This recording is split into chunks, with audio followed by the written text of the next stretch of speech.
साथियों नमस्कार, स्वागत है आपका। साथियों आज के वीडियो में हिंदी में लिंग पर चर्चा होगी। आप अवगत हैं कि विभिन्न प्रतियोगी परीक्षाओं में लिंग से घुमा फिरा कर एक प्रश्न अनिवार्य रूप से पूछा जाता है। साथियों आज की चर्चा के भी दो भाग हैं। पहले भाग में हम लिंग की परिभाषा, उनके भेद, उनके लक्षणों पर चर्चा करेंगे।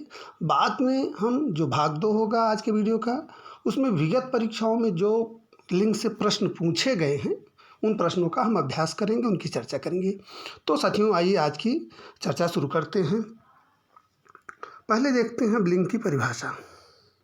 साथियों संज्ञाओं के जिस रूप से पुरुष या स्त्री जाति का बोध होता है उसे लिंग कहते हैं। हिंदी में लिंग के दो भेद हैं, पुल्लिंग और स्त्रीलिंग। एकदम स्पष्ट बात, हिंदी में लिंग के दो भेद, पुल्लिंग और स्त्रीलिंग। साथियों यहाँ जो महत्वपूर्ण लाइन देखिए, पुल्लिंग से पुरुष जाति एवं स्त्रीलिंग से स्त्री जाति का बोध होता है। अब आइए हम लिंग से संबंधित कुछ महत्वपूर्ण बिंदुओं पर चर्चा करते हैं। साथियों यहाँ मैं आपको अवगत करना चाहता हूँ कि स्त्रीलिंग या पुल्लिंग संज्ञाओं के बारे में सामान्य रूप से आप परिचित हैं।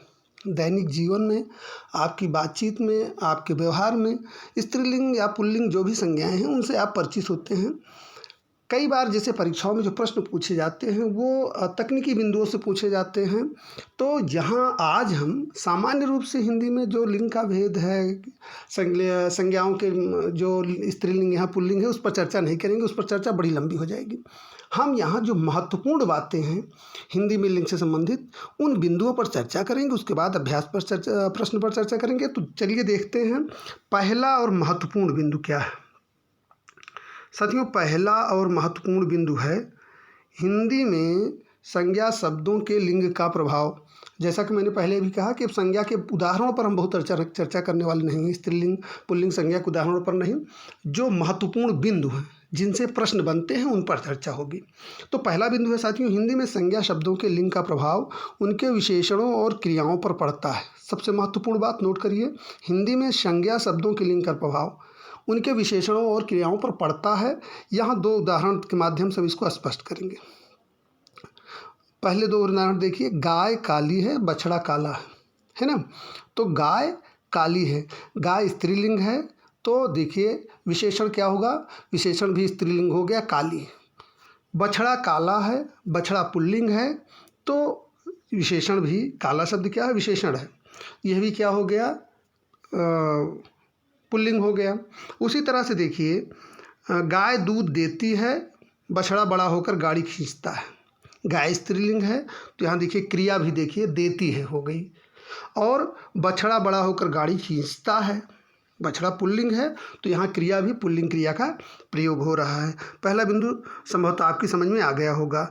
दूसरा बिंदु देखते हैं, कुछ प्राणीवाचक शब्द नित्य पुल्लिंग और नित्य स्त्रीलिंग होते हैं। यहाँ बहुत महत्वपूर्ण बिंदु है, इसको बहुत ध्यान से देखिए। इनके उदाहरणों को भी हमने यहाँ लिखने का प्रयास किया है। कुछ प्राणीवाचक शब्द नित्य पुल्लिंग और नित्य स्त्रीलिंग होते हैं। इसमें देखिए सबसे पहले नित्य पुल्लिंग शब्द कौन कौन से हैं, गरुड़, खग, मगरमच्छ, चीता, बिच्छू, बाज, बिहग, खरगोश, मच्छर, रीछ, पक्षी, कछुआ, गैंडा, खटमल, जुगनू, ये सब। इसमें देखिए गरुड़ या खग या मगरमच्छ, चीता, बिच्छू या खरगोश या मच्छर के लिए स्त्रीलिंग शब्द नहीं बना है, ये नित्य पुल्लिंग रहते हैं। नित्य पुल्लिंग में ही ये लिखे जाते हैं, प्रयोग किए जाते हैं। जब इनके स्त्रीलिंग या पुल्लिंग के भेद करने की बात होती है तो उसके पहले हम लोग नर या मादा शब्द का प्रयोग करते हैं। नर मच्छर, मादा मच्छर, है ना। उसी तरह से साथियों कुछ ऐसे शब्द हैं जो नित्य स्त्रीलिंग होते हैं, जैसे मछली, तितली, छिपकली, चील, गिलहरी, कोयल, चींटी, जूं, मैना, मकड़ी। इन शब्दों के लिए कोई पुल्लिंग शब्द नहीं होता। इनको नित्य स्त्रीलिंग के रूप में भी व्यवहृत किए जाते हैं, प्रयोग किए जाते हैं। इनके भी लिंग को स्पष्ट करने के लिए इनके पहले नर या मादा शब्द का प्रयोग किया जाता है। नर छिपकली, मादा छिपकली, नर गिलहरी, मादा गिलहरी, इस तरह से। चलिए तीसरा महत्वपूर्ण बिंदु देखते हैं साथियों। तीसरा महत्वपूर्ण बिंदु है, कुछ प्राणीवाचक शब्दों का प्रयोग केवल स्त्रीलिंग में होता है, जैसे सुहागिन, सौत, धाय, संतति, संतान, सेना, सती, सौतन, नर्स, औलाद, पुलिस, फौज, सरकार आदि। इन शब्दों का प्रयोग केवल स्त्रीलिंग में होता है। चौथा महत्वपूर्ण बिंदु देखते हैं। पर्वत हिंदी महीने, दिन, देश, जलस्थल, ग्रह आदि नाम पुल्लिंग हैं। जैसे हिमालय, मंगलवार, भारत, महासागर, शनि, ये सब क्या हैं? ये पुल्लिंग शब्द हैं। पांचवा महत्वपूर्ण बिंदु, भाववाचक संज्ञाओं में, बहुत महत्वपूर्ण है, बहुत ध्यान से देखिए। भाववाचक संज्ञाओं में त्व, पा, पन प्रत्यय जुड़े शब्द पुल्लिंग हैं। जैसे शिवत्व, मनुष्यत्व, बुढ़ापा, बचपन, इन सब में देखिए अंत में प्रत्यय जुड़ा है। शिवत्व में त्व प्रत्यय, बुढ़ापा में पा प्रत्यय, बचपन में पन प्रत्यय। ये शब्द शिवत्व, मनुष्यत्व, बुढ़ापा, बचपन आदि ये शब्द क्या हैं? ये शब्द सभी शब्द पुल्लिंग हैं। बिंदु 6 देखिए साथियों, भाववाचक संज्ञाओं में ता, आस, अट, आई, ई जुड़े शब्द स्त्रीलिंग होते हैं। जैसे मनुष्यता, मिठास, घबराहट, लड़ाई, गर्मी, ये सब क्या हैं? ये सब स्त्रीलिंग शब्द हैं। चलिए बिंदु 7 देखते हैं। बिंदु 7 बहुत महत्वपूर्ण बिंदु, बहुत ध्यान से देखिए। कुछ शब्द ऐसे हैं जिनका लिंग बदल जाने पर अर्थ बदल जाता है। जैसे मैंने एक कलम खरीदी है, मैंने आम का एक कलम लगाया। इन दोनों उदाहरणों को देखिए। कलम शब्द का प्रयोग पहले वाक्य में देखिए, मैंने एक कलम खरीदी है। इस वाक्य में कलम क्या है? स्त्रीलिंग है। यहाँ कलम का अर्थ क्या है? लिखने वाली कलम। दूसरे वाक्य में देखिए, मैंने आम का एक कलम लगाया है, यानी इस वाक्य में कलम से तात्पर्य आम की डाल को काट के लगाना, यानी उसका एक नया प्लांटेशन, पौधरोपण करना। मैंने आम का एक कलम लगाया है। यहाँ कलम शब्द क्या है? यहाँ पुल्लिंग हो गया है। यहाँ लिंग बदल जाने पर क्या हुआ? इनका अर्थ बदल गया है। अब आइए अगला उदाहरण देखते हैं। मोहन ने चंदन का टीका लगाया और मल्लीनाथ ने मेघदूत की टीका लिखी। यहाँ देखिए दोनों वाक्यों में टीका शब्द का प्रयोग हुआ है। पहले वाक्य में टीका क्या है? पहले वाक्य में टीका पुल्लिंग है और दूसरे वाक्य में टीका क्या है? ये स्त्रीलिंग रूप में प्रयोग हुआ है। चलिए देखते हैं अगला बिंदु, बिंदु 8। भाषाओं एवं बोलियों के नाम स्त्रीलिंग होते हैं। यह एक नियम जान लीजिए।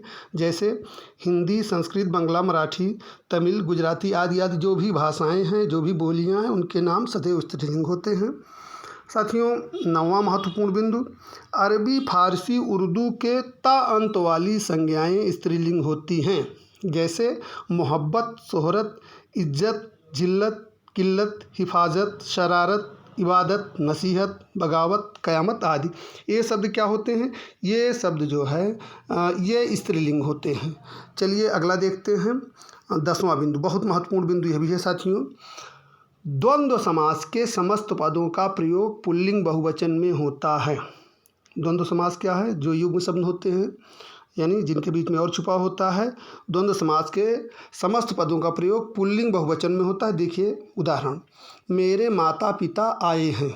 यहाँ यद्यपि माता जो है वो स्त्रीलिंग होता है, लेकिन ये द्वंद्व समास के जो शब्द युग्म होते हैं इनका प्रयोग पुल्लिंग में ही होता है। यद्यपि इसमें माता स्त्रीलिंग है, लेकिन इनका प्रयोग पुल्लिंग में ही होता है। मेरे माता पिता आए हैं।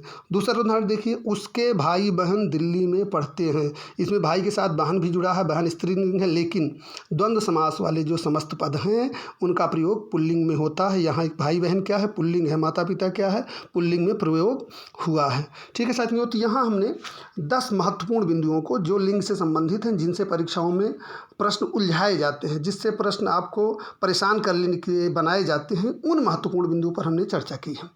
तो चलिए ये 10 महत्वपूर्ण हमने बिंदु देख लिए। अब देखते हैं अभ्यास प्रश्नों को। विगत परीक्षाओं, ये सारे प्रश्न साथियों विगत परीक्षाओं में पूछे गए प्रश्न हैं, बहुत महत्वपूर्ण प्रश्न है, इनको आप ध्यान से देख लें। इसमें देखिए पहला प्रश्न है साथियों, आयुष्मान का स्त्रीलिंग क्या है? यह है UPTT 2019 junior high school level का प्रश्न है। आयुष्मान का स्त्रीलिंग क्या है? चारों विकल्पों को देखिए, आयुष्मती, आयुष्मयी, आयुषी, आयुष्यमयी।